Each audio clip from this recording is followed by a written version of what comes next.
Vous écoutez l'épisode 5 en toute liberté avec Vicky. Aujourd'hui, on dit les vraies affaires sur les émotions avec Sylvie Huard. Bienvenue à toi, nouvel auditeur.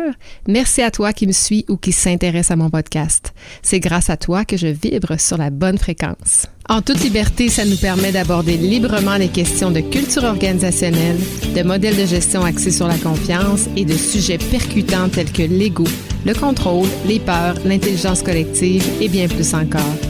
En toute liberté, c'est aller au fond des choses pour sortir de nos zones de confort et expérimenter de nouveaux angles pour qu'une petite transformation s'opère. Comme personne, agent de transformation ou comme gestionnaire, je veux t'aider à te propulser vers des sommets qui te transforment. Merci d'entrer dans mon monde de liberté. Comment fais-tu pour exprimer tes émotions? Es-tu capable de coller un mot sur tes émotions? C'est pas toujours facile, hein? Si tu as écouté l'épisode 4 avec Richard Giguère, le dernier épisode, moi, ça m'est arrivé quand on a parlé de l'Afghanistan à la fin de l'épisode. En fait, j'étais sans mots alors qu'on était en train de discuter de la situation actuelle en Afghanistan. Je demandais à Richard comment il se sentait par rapport à ça. Il nous avait parlé précédemment de sa mission il y a à peu près 25 ans en Afghanistan et puis bon, il nous racontait ça. Et là, j'étais empreinte de pleine d'émotions, mais j'étais pas capable de trouver les bons mots pour poursuivre, je dirais, de façon adéquate, comme j'aurais souhaité, la discussion. Je ne savais pas comment revenir avec les bons mots, finalement. Après coup, en prenant du recul, j'ai collé quelques mots. Je me suis référée à ma roue des émotions et les mots qui me venaient, c'était colère, dégoût, culpabilité, choc, déception, furieuse, triste, insécure, désespoir, abandon. Un heureux mélange d'émotions, un cocktail d'émotions. C'est la même chose dans nos vies, dans le monde professionnel. Nos journées sont remplies d'émotions que vont nous faire vivre nos tâches quotidiennes à la maison, nos tâches au travail, nos collègues, notre famille, nos patrons, nos clients, etc. Est-ce qu'on en est toujours conscient? Là est la question. Est-ce qu'on est capable de coller un mot à une émotion comme on va coller un mot à une couleur, par exemple? Qu'en est-il de l'importance de cette dernière question? C'est ce dont j'ai discuté avec ma belle amie Sylvie. Sylvie est la fondatrice d'Harmonie Intervention, dont la mission est d'outiller les familles en affaires qui ont des avantages et des particularités que les autres types d'entreprises n'ont pas, c'est-à-dire atteindre la pérennité et l'harmonie à travers le transfert de leur entreprise. Son côté terrain la démarque. Et oui, elle a été cédante et repreneuse en entreprise, non apparentée comme en entreprise familiale, et elle est membre experte du groupement des chefs d'entreprise. Avec authenticité, humour et professionnalisme, elle nous transporte dans l'univers passionnant des familles en affaires.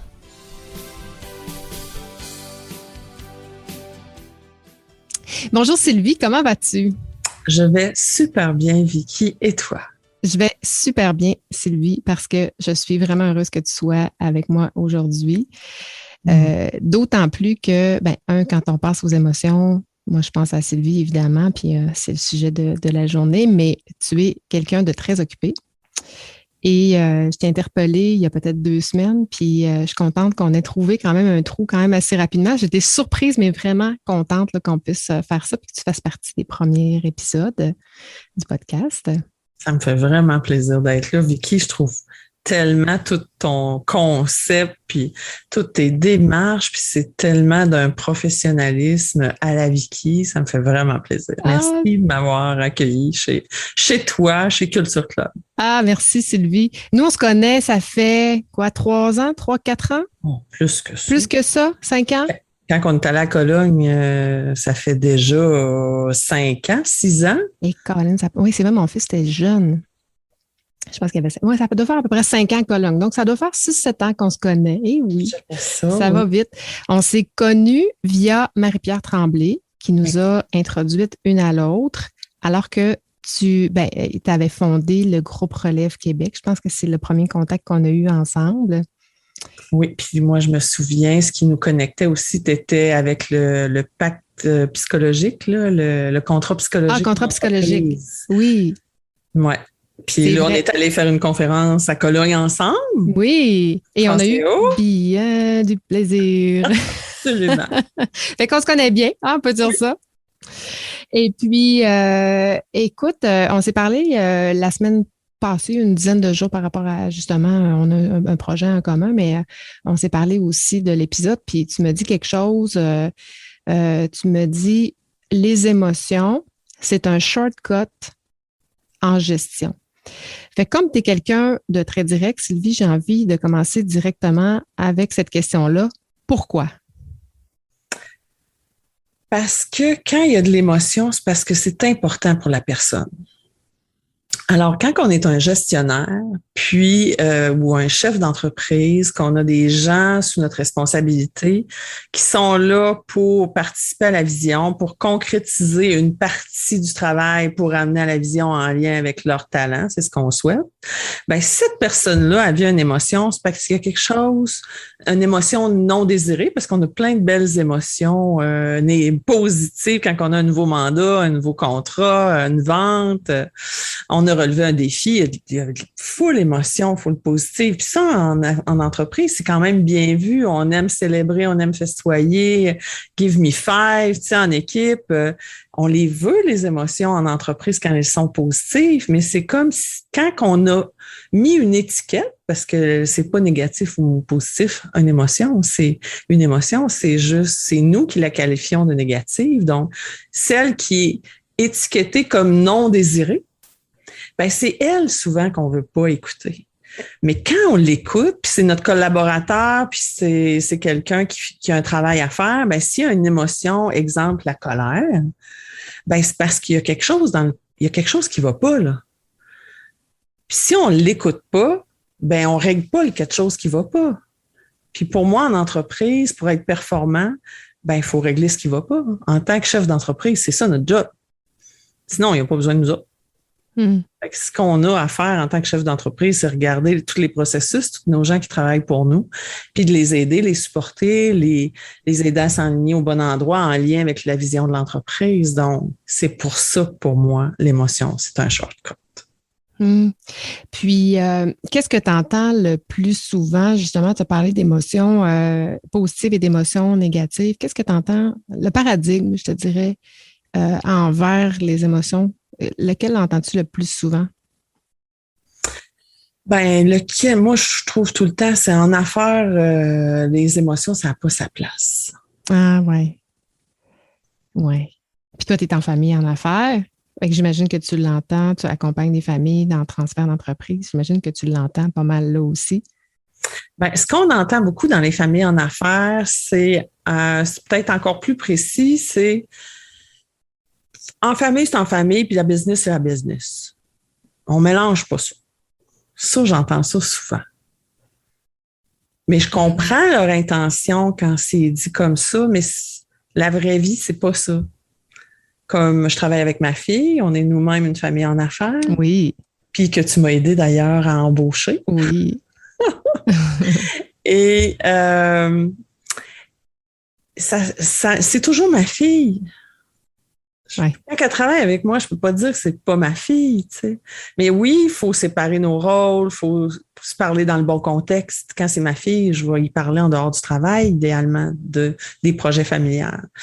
Mais quand c'est au travail, c'est mon employé, je suis sa supérieure.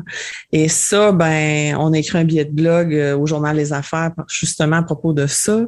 Ça non plus, ça se coupe pas au couteau. Et là, quand nous, on est rendu 4 dans l'équipe, fait qu'avant, on avait tout ça, mais on s'en apercevait pas. Mais maintenant, quand on est dans le comité exécutif, puis qu'on a mané, on sent que les deux autres parlent plus, alors on n'est pas dans le bon rôle, là. Jade va se permettre des choses, des fois, dans le comité exécutif. Ah, et ouais. moi, en tant que mère, on me permet des choses, mais c'est inconscient, là. Mm-hmm. On vient de se permettre de dire des choses qu'on ne s'aurait pas permis si c'était pas ma fille, puis si je n'étais pas sa mère. Mm-hmm. Donc, tu peux pas couper ça au couteau comme ça, même si on voudrait bien, là. Il y a beaucoup, beaucoup de travail à faire pour adresser les bonnes choses dans le bon cercle, famille, entreprise, propriété. Et Harmonie Intervention, c'est le nom de ta compagnie. ça part d'où? Y a-t-il un élément déclencheur qui a dit, je vais appeler ça harmonie, intervention? Est-ce que c'est justement l'effet émotion qui t'a amené là? Écoute, je peux pas prendre le bénéfice de ça. C'est Julie Lévesque de Triade Marketing qui a trouvé notre nom d'Harmonie Intervention. Je la remercierai jamais assez, longtemps, souvent, parce que j'étais consultante accréditée BDC, puis elle aussi. Et j'étais à un moment donné directrice consultation BDC. Je prenais la relève de Jean-Claude Gagné dans ce temps-là à Rimouski. Puis elle, c'était une consultante que j'utilisais. Puis j'aimais beaucoup son travail. J'aimerais ça, parce que je m'appelais UR Consultant dans le temps, j'aimerais ça que tu m'aides à trouver le nom. Et c'est là qu'elle me dit, ben mon Dieu, c'est le transfert d'entreprise que tu fais, parce que je n'étais pas spécifique à ce moment-là. Et elle regardait ce que je fais, elle regardait mes passions, puis c'est là qu'elle est arrivée, elle dit, toi, ton nom, c'est Harmonie Académie. Harmonie Intervention, pardon. Harmonie Intervention. Mais parce qu'il y a nouvellement, il y a un Harmonie Académie. Mais écoute, elle pouvait pas mieux dire. C'est ça, depuis ce jour-là, le nom, ça nous colle à la peau. Puis tu sais, dans notre planification stratégique, quand on parle dans quelle industrie on est, tu sais, on pourrait être dans le transfert d'entreprise, on pourrait être dans les familles en affaires, tout ça, mais je considère, nous, qu'on est dans l'industrie de la cohésion puis de l'harmonie. Hey, wow! C'est une industrie bien à la marge. C'est la première fois que j'entends ça. C'est une industrie existante ou c'est vous qui l'avez créée? Ben, ce que j'aime, je ne sais pas si c'est existant, je pourrais être de recherche là-dessus, mais tu sais, comme dans quelle industrie McDonald's est, tu sais, quand j'ai fait mon MBA, c'était drôle parce que nos profs de stratégie, ils nous faisaient parler, puis on disait restauration rapide, mais ils disent non, ils sont dans l'immobilier. Parce qu'ils vont aller chercher le talent des gens qui puissent prévoir où le trafic va circuler pour acheter les bons terrains pour qu'il y ait de la circulation, parce que c'est ça qui fait qu'ils vont avoir du succès. Fait que je trouve que l'industrie, c'est beaucoup en lien avec quel talent dans ton entreprise tu vas t'assurer d'avoir parce que c'est ça que tu fais dans le fond. Et c'est ce questionnement-là qui m'est arrivé un jour. Je dis, ben, dans le fond, nous, on est dans l'industrie de l'harmonie puis de la cohésion. Fait qu'on s'assure que tous les accompagnateurs vont faire de la médiation puis qu'ils vont être capables de gérer les émotions pour revenir dans notre thème central. Oui, parce que notre thème aujourd'hui, puis c'est toi qui m'as proposé le titre « Démonstrualiser les émotions ». J'adore, vraiment, j'adore. C'est percutant, c'est choquant quand on voit ça. Là, mon questionnement à ton égard, c'est pourquoi en 2021, alors que ça fait quand même un bout là, et qu'on parle des émotions autant personnelles que professionnelles, mais dans les entreprises avec Daniel Goleman, puis bon, tous les auteurs qui l'ont suivi. C'est pas un sujet qui est né d'hier, là. Comment ça se fait qu'en 2021, on soit encore, on a encore de la difficulté à parler avec nos émotions, à ton avis? Ben, je pense que c'est d'abord parce que c'est un sujet tabou. Alors, pourquoi un sujet tabou? À ton avis? Parce que, surtout, on vient d'une culture que, dis donc pas ça. Bon, c'est-tu si grave que ça? Ben, voyons donc, laisse-les donc faire. Tu sais, on vient beaucoup d'une culture dont l'harmonie est mise au premier plan. Mais une harmonie qui fait qu'on met les choses en dessous du tapis. Et quand on fait ça, ben, plus que les non-dits augmentent, et plus que le risque de conflit augmente. Et plus que le niveau de conflit augmente, plus que le non-dit augmente. C'est comme un cercle vicieux. Puis, je pense que la religion catholique n'a pas aidé non plus a nourri ça, je pense. Mm-hmm. Et tout ça nous a amenés parce que c'est beau de vouloir l'harmonie. C'est magnifique. Fait qu'on peut pas être contre la vertu. Donc, si quelqu'un dit, hey, tais-toi donc, c'est important tes affaires, laisse donc faire ça. Fait que, tu sais, on dit, ben, c'est vrai, j'aime ma mère, j'aime ma soeur, j'aime mon frère, j'aime mon cousin. Ah, ben, je vais me taire parce que dans le fond, c'est vrai que c'est beau l'harmonie, puis dans le fond, c'est vrai que c'est ça que je veux. Fait qu'il y a une belle intention, je trouve, derrière. Puis c'est ça qui est délicat à aller dire, ben, c'est pas parce qu'on veut le conflit, c'est pas parce qu'on veut foutre la merde, excusez-moi, l'expression très québécois du bas du fleuve ou en tout cas. Mais c'est que on veut la vraie harmonie qui fait qu'on va être en connexion l'un envers l'autre. Puis plus qu'il y a de non-dit, plus qu'on s'éloigne. Moins il y a d'harmonie. On aime.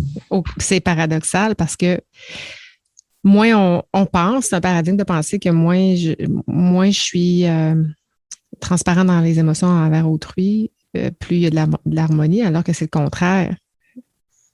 Moins je parle, moins il y a d'harmonie parce qu'on demeure dans le non-dit. Moi, je dis souvent, la question la plus importante à adresser, c'est celle que tu n'oses pas poser.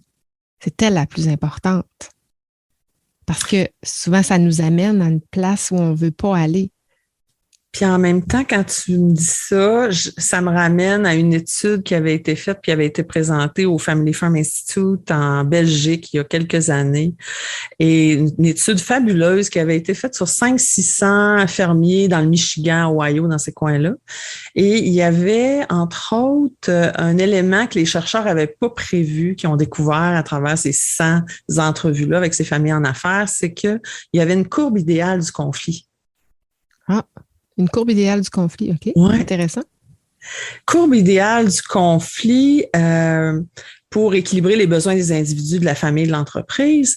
Puis, on a découvert que pas assez, il y avait une courbe normale. Donc, pas assez de conflits, c'est aussi pire que trop. Donc, c'est ce dosage-là qu'on veut trouver. C'est le respect de... Est-ce que c'est le bon moment? Est-ce que c'est la bonne façon? Est-ce que la personne est-ce qu'on a amené le désaccord avec un rythme et des mots accueillants, bienveillants? Parce que le problème, quand on se retient depuis trop longtemps, ça sort très mal habituellement. Fait que là, tu sais, c'est là qu'on alimente notre cercle vicieux. Regarde, t'as vu, là? J'aurais-tu dû me taire? Ça a fait pire. Oui, exact. Bon. J'aurais pas dû finalement en parler. Mais je n'ai parlé trop tard, mais c'est ça. Fait que tu as raison, on entend trop, puis quand ça sort tout croche. Ça éclate. Puis le truc que je m'aperçois dans le transfert d'entreprise en famille, quand on a 2-3 générations ensemble, puis que tout doucement, ils s'en viennent tranquillement vers des sujets plus délicats. Puis que le repreneur, des fois, il dit hey, « je suis pas capable de parler de ça. » Je dis « Pourquoi tu n'es pas capable de parler de ça? » Ça me met trop en colère. OK, si ça te met en colère, est-ce que c'est parce que tu es plus capable de voir sa bonne intention? Parce qu'en famille, je leur dis tout le temps, penses-tu que ton père est mal intentionné? Ben non. Puis je vais demander au père, penses-tu que votre fils, votre fille, votre neveu, il est mal intentionné? Ben non. OK, on est d'accord, hein? Non. Oui, on est d'accord. OK. Fait que là, je me remets avec le jeune homme ou la jeune fille qui dit je suis pas capable de parler, je viens trop en colère. Je dis OK, quand tu es là, est-ce que tu vois sa bonne intention? Et là, c'est joke, parce qu'il est plus capable de la voir. Mais j'ai dit, tu m'as déjà dit qu'il était bien intentionné. Puis là, je l'agace un peu, là, parce qu'on est tous, on va tous, là, quand on est en colère avec quelqu'un, là, même moi, je le fais, puis ça tilte, là. Je suis pas capable d'avoir sa bonne intention dans ce comportement-là. Fait que j'ai dit, si tu veux être capable d'aller retourner parler à ton fils, ta fille, ton père, ta mère, tu dois absolument mettre dans ta tête qu'il est bien intentionné, mais pour vrai, là. Fais pas semblant, là. Puis si tu y arrives, tu peux aller dire n'importe quoi, ça va passer. Parce que, tu sais, ultimement, les gens ne se lèvent pas en se disant bon, comment je ferais bien chier Sylvie aujourd'hui? Exactement. Les gens, ils se disent pas ça en se levant. Puis c'est vrai que les gens sont. Effectivement, parce qu'il y a de l'amour aussi à travers ça. Puis probablement que cet amour-là vient amplifier la difficulté à aborder les sujets sensibles ou les non-dits quand c'est le père, le fils ou frère ou cousin, cousine. Exact. Là, Sylvie, comment on fait? Là, j'entends les gens dire oui, c'est bien beau, là, mais sérieusement, moi, je ne sais juste pas comment faire pour parler de mes émotions. Je n'ai pas conditionné ces réflexes-là. Hein, c'est quand même un réflexe là, de dire, puis c'est de l'intelligence émotionnelle qu'on appelle aussi. Comment tu conseillerais une personne qui écoute de parler avec ses émotions? Quels outils? Ben, je peux pas faire autrement quand même que de te parler du lancement de mon livre qui va avoir lieu le 1er novembre à l'Université Laval. Oui, je sais, j'ai vu ça passer. Entreprise familiale? Entreprise familiale, jaser d'affaires en famille sans casser de vaisselle. Ah, c'est bon. Une approche qui allie recherche et terrain pour outiller les familles en affaires à préserver l'harmonie et la pérennité. Puis j'adore notre petit dessin qui a été fait par Florence Lemay. Ah oui. Un gros éléphant qui essaye de ne pas casser de vaisselle dans un petit espace. Puis là-dedans, ils vont trouver plein de trucs puis plein d'exercices à faire en famille qui risquent d'amener des conversations intéressantes. Mais je vous dirais que la première chose super importante quand on se décide, là, OK, je me décide, là, il y a quelque chose qui me tient vraiment à cœur depuis longtemps, puis il faut que j'en parle à cette personne-là parce que je sens qu'on va aller quelque part. C'est la bonne intention. Il faut aller vers l'autre en étant capable de se dire dans notre soi-même, là, la bonne intention de soi-même. De l'autre. Et de l'autre, les deux. Les deux. OK. Puis ça, je dis pas que c'est facile. Mm-hmm. Mais si on veut que ça se passe bien, c'est nécessaire. Donc, la bonne intention, là, ça, c'est le premier truc infaillible. L'autre, c'est d'avoir un temps, de pas dire la première conversation, et là, j'ai pris mon courage à deux mains, là, ça m'a assez fait du gros travail. J'ai fait du gros travail pour voir ma bonne intention, sa bonne intention. À une rencontre, on règle ça, là. Ça, c'est la deuxième erreur. La première, c'est de penser qu'il est mal intentionné. Ça, c'est la première erreur. La deuxième erreur, c'est de dire, je vais avoir le courage d'en parler, mais je vais aller là en pensant qu'on va régler. Donc, il ne faut pas penser qu'on va régler en parlant sur le champ. Non. OK. Qu'est-ce qu'il faut penser? Il faut penser qu'il faut continuer de parler dans le désaccord. OK. Parler dans le désaccord. Continuer de parler quand on est en désaccord. Aïe, aïe. Ouais. C'est dur, ça. Fait que c'est dur parce que ça se craint. Tout. Oui, puis en même temps, on a un petit truc dans le livre aussi qui est le coléromètre. Oh. Fait que quand on est en colère, c'est pas le temps, là. Mm-hmm. De toute façon, mais que tu sois en colère, tu serais absolument pas capable de voir la bonne intention de l'autre. Ni moi, ni toi, ni personne. C'est impossible, on est des humains quand même. Là, on va dire « time out ». Puis dans le livre, il est marqué aussi, c'est quoi les trucs que vous allez vous entendre d'avance. Quand on n'est pas d'accord, là, on va simuler, c'est un de mes clients, dans le temps, il avait appelé ça le piton rouge, j'ai gardé le terme. On va se dire qu'on a un piton rouge. On va se le dire ou ce client-là, c'était cute parce qu'il a tout le temps du papier et un crayon en avant de lui, puis il dessinait un piton. En voulant dire, là, on s'enligne vers quelque chose qui ne sera pas le fun. Puis là, les gens peuvent s'entendre ensemble sur des étapes. Quand ça va arriver, qu'est-ce qu'on va faire? Il va y avoir 3, 4, 5 étapes. Et là, quand ça arrive, tu dis, oups, piton rouge, 48 heures, on se revient, on se donne un rendez-vous dans l'agenda? Parfait. Ah, j'aime ça. J'aime ça, c'est un beau truc. Pour soi, pour l'autre, rempli de bienveillance. Avoir en tête la bienveillance, puis se donner du temps. Écoute, ce conflit-là dure peut-être depuis 10 ans. Fait qu'on peut-tu, je joke, là, mais on peut. Si vous vous donnez 10 ans encore, vous allez probablement le régler dans un mois. Mais si vous vous dites que vous allez le régler à la première rencontre, vous allez probablement jamais le régler, puis il va peut-être empirer. Parce que là, vous allez mettre de la pression pour convaincre. Là, vous ne serez pas à l'écoute. Là, vous allez prêter des mauvaises intentions. Puis là, vous allez être en train de vendre son point. Puis plus que vous approchez de lui comme ça, plus que lui va reculer. Mm-hmm. Ça me fait penser, je ne sais pas si tu as lu le livre d'Alexandre Jardin, L'île des gauchers. Ça fait longtemps. Là, mais Zach, j'ai lu ça. C'est un de mes livres fétiches. J'adore. Tellement beau. Puis quand tu es habillé en blanc, si tu t'habilles en blanc, ça veut dire laisse-moi tranquille, parle-moi pas, je veux pas, je sais pas si tu viens de cet extrait-là. Bon, la femme s'habille en blanc, mais c'est comme pose-moi pas de questions, je vais bien, on va en reparler un jour, mais pas maintenant. Est-ce que c'est la même chose de laisser du temps à l'autre? Parce que ça prend, des fois, il faut digérer aussi, hein, quand l'émotion est forte puis qu'on vient de provoquer quelque chose. Il me semble que On a besoin de prendre du recul, de dire, donne-moi un peu de temps pour, tu sais, tantôt tu disais ne pas penser que ça va se régler tout de suite, donner un peu de temps à l'autre. L'autre, très d'accord avec toi, Vicky, il y a un piège, par contre, lance ça. C'est que ça, un déni souvent utilisé, surtout par la génération la plus sage, de dire ça, mais de ne pas revenir. Mm-hmm. OK. Donc, oui, pensant que l'autre, ça va passer. OK. Fait que s'il y a eu l'entente préalable qu'on parlait tantôt en quatre, oui. Puis d'avoir le courage de revenir, même si on était habitué avant de mettre sous le tapis, de dire si la personne a eu une grosse émotion, c'est probablement que ça fait longtemps que ça dure, puis ça fait longtemps que ça l'irrite. Donc, si c'est pas managé, si c'est pas pris en charge, si vous continuez pas la discussion, ça peut faire pire parce que la personne va se dire, bon, je pensais que c'était pas important pour lui ce que je ressens, mais là, j'en ai la preuve.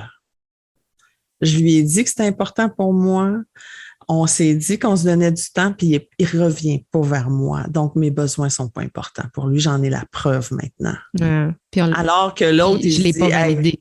Je retournerai pas là parce que c'était dur pour la personne, puis je veux pas réveiller ça, puis j'irai pas vers lui. Fait que là, on a deux belles intentions qui se comprennent encore moins. Mm-hmm. C'est intéressant parce que c'est des jeux. Puis tu le vis dans la famille et en affaires, mais c'est comme ça dans toutes les organisations. Là, entre collègues, c'est la même chose aussi. Tu sais, on parlait d'amour. Oui, il y a un amour, un lien familial qui nous unit dans l'entreprise en affaires, mais il y a quand même de l'amour aussi quand on est avec nos collègues. Fait que c'est quand même le même phénomène qui se produit, mais peut-être moins de bienveillance ou moins de... La relation est peut-être un peu moins intense. Il y a surtout moins de conséquences. Moins de conséquences, c'est vrai. Tu retournes chacun chez vous, puis ça pourrait être fini, puis tu te vois plus jamais. En fin de semaine, on ne se verra pas, il n'y aura pas en vacances ensemble. Il y a moins de conséquences. C'est ça un peu la beauté et le drame de tout ça. Mm-hmm. Puis, faciliter les communications entre les personnes, puis ou s'il n'y a pas d'externe, il n'y a pas d'RH ou il n'y a pas de médiateur entre les personnes, mais je pense que les trucs qu'on a donnés tout à l'heure peuvent faire un certain travail, certainement. Mm-hmm. Puis, tu as parlé de ton livre, je suis contente, je l'ai vu, le lien passé, tu es en pré-vente, fait que c'est sûr, Sylvie, que je vais être dans tes premières clientes, là. Puis je vais mettre le lien aussi dans les notes d'épisode pour si les gens ont envie de l'acheter, puis il y a plein de beaux trucs, ça va être intéressant. Il y a aussi, là, écoute, je l'ai égaré, là, Sylvie, tu ne seras pas fière de moi, mais tu m'avais vendu une espèce de roue des émotions là, qui est bien fun à utiliser, je ne sais pas si tu l'as pas loin, mais tu as aussi, je ne sais pas si on voit bien, la roue des émotions. J'introduisais au début de l'épisode sur mon entretien avec Richard Giguère en disant il me parlait de l'Afghanistan, puis j'avais la difficulté à mettre des mots sur ce qui me racontait. Je n'étais pas capable de revenir parce que je n'avais pas les bons mots pour exprimer ce que je ressentais. Je les ai exprimés, là, je les ai détaillés un peu les émotions au début d'épisode, mais ce que j'aime de cet outil-là, c'est que ça permet de mettre une couleur sur quelque chose qu'on vit. J'aimerais ça que tu nous en parles un peu de cet outil-là, comment on peut l'utiliser puis où on peut le trouver. Bien, elle va être dans le livre. Elle est dans le livre. Elle est dans le livre? Elle est dans le livre. Celle que j'ai montrée, celle... Oui, exactement. Okay. Je l'ai ici, mais là, il n'y aura pas de visuel probablement dans ton podcast, mais on a la roue des émotions qui est là. Puis comment on l'utilise? Si on part du centre, le centre, on a 6 grandes catégories d'émotions. Apeuré, surpris, heureux, triste, ébranlé et en colère. Et là, mettons que je suis en colère. Ben là, on s'en va vers l'extérieur de la roue pour dire, ben je suis en colère, je suis agressive, je suis frustrée, je suis haineux, je suis dévastée. Tu sais, ça nous aide à clarifier quel genre d'émotion. Puis parfois, on a plusieurs émotions. Et je peux être autant joyeux qu'agressif à la fois. Je peux avoir une multitude d'émotions dans le même moment. Donc, d'aller les recueillir, ça nous amène à clarifier qu'est-ce qu'on vit. Mais les émotions, on ne va pas vers les émotions pour aller vers les émotions. on va vers les émotions pour clarifier ton besoin. Puis ce qui est la magie, puis on a la roue des besoins aussi dans le livre qui est là. Fait qu'une fois que tu as fait tes émotions, tu t'en vas dans la roue des besoins.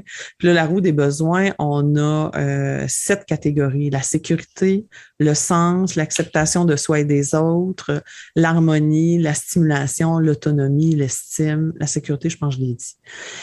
Alors, si c'est un besoin d'harmonie que j'ai, après, je m'en vais vers l'extérieur. Est-ce que c'est de la transparence que je souhaite? C'est-tu de la dignité? C'est-tu de l'honnêteté? C'est bien différent, tout ça. Fait que si j'ai besoin de transparence, ça va aider le repreneur, par exemple, dire à son père ou à sa mère ou à son cousin, ce que j'ai besoin, c'est juste toi qui vas chez le comptable voir les états financiers. Ça fait 10 ans. Ça fait 10 ans que on dirait que tu penses que je suis repreneur, mais tu me l'as jamais dit. Et ça cause des grandes anxiétés que les gens sont... tu le sais que c'est toi. Mais non, tu me le dis pas. J'ai besoin de transparence.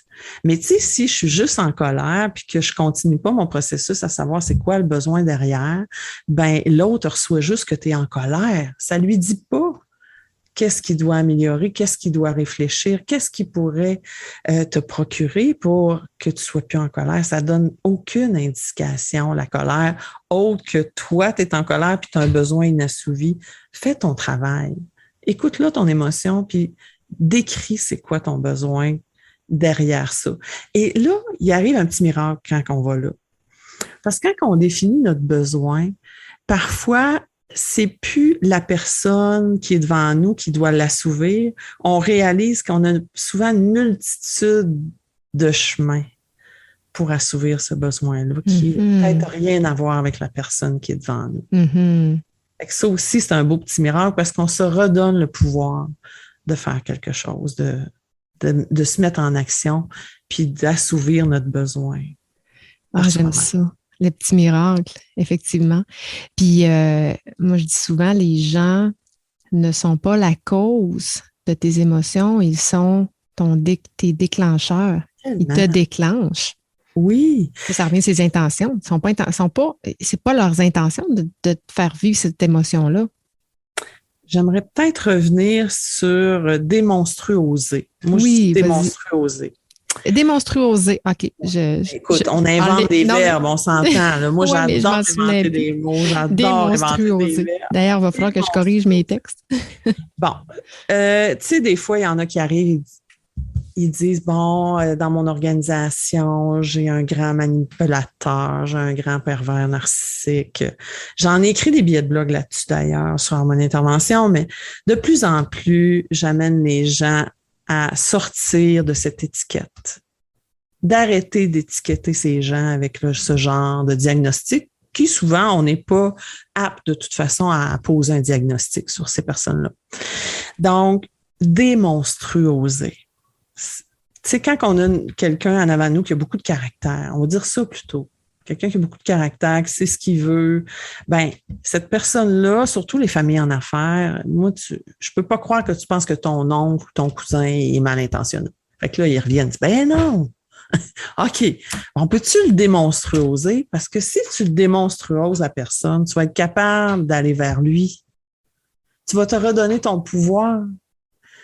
Puis en pensant qu'il est bien intentionné, puis en disant que tu veux pas le convaincre la première discussion que tu as avec lui, qu'il y a des beaux petits miracles qui peuvent arriver. C'est plus un monstre. Il n'a plus l'air d'un monstre. J'espère que j'aime ça. Puis je démonstrue oser ses émotions. Je vais mettre des guillemets.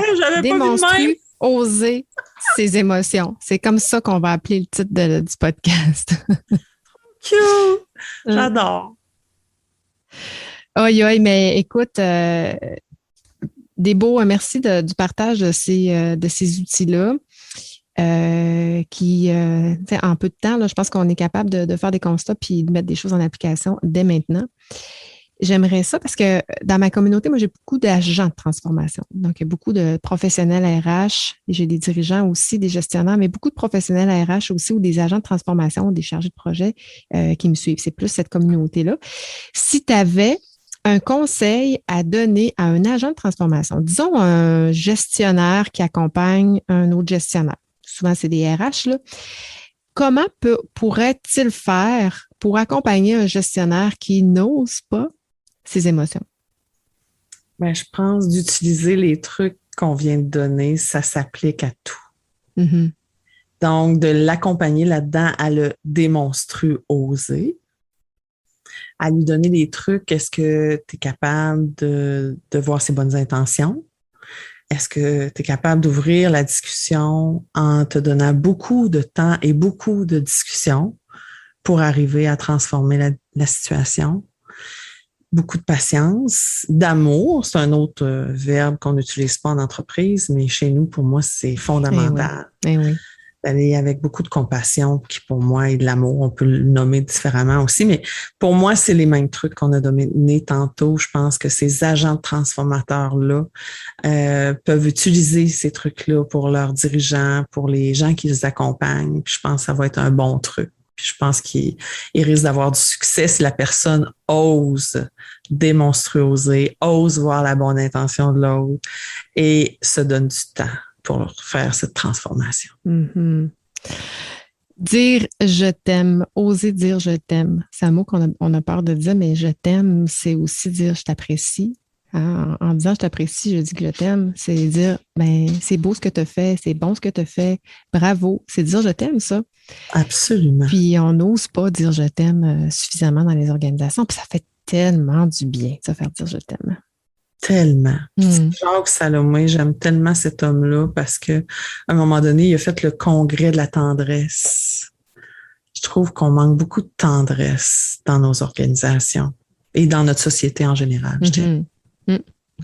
Bien, sur cette belle note, je t'aime, Sylvie. Merci beaucoup d'avoir participé à un de mes épisodes de podcast, un sujet sensible, un sujet intense en toutes sortes d'émotions.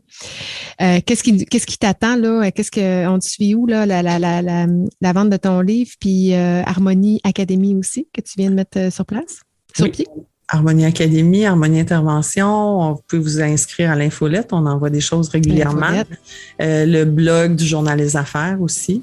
Oui, c'est vrai, parce que là, tu es rédactrice dans le Journal des Affaires depuis... Blogueuse depuis plus d'un an, ça fait quand même un petit bout. Des beaux articles, ouais. Un an et demi, je pense. Un an et quart, un an et demi je suis blogueuse au Journal des Affaires. Ouais. Donc, Facebook, LinkedIn... Fait je vais tout mettre ça dans les notes d'épisode, les liens. Fait que si les gens veulent te suivre, te rejoindre, ils pourront y accéder via les notes. Donc, merci infiniment. On se dit, nous, à la prochaine. Merci beaucoup, Vicky. Je t'aime. Ah, je t'aime aussi. Ciao, ciao. Merci.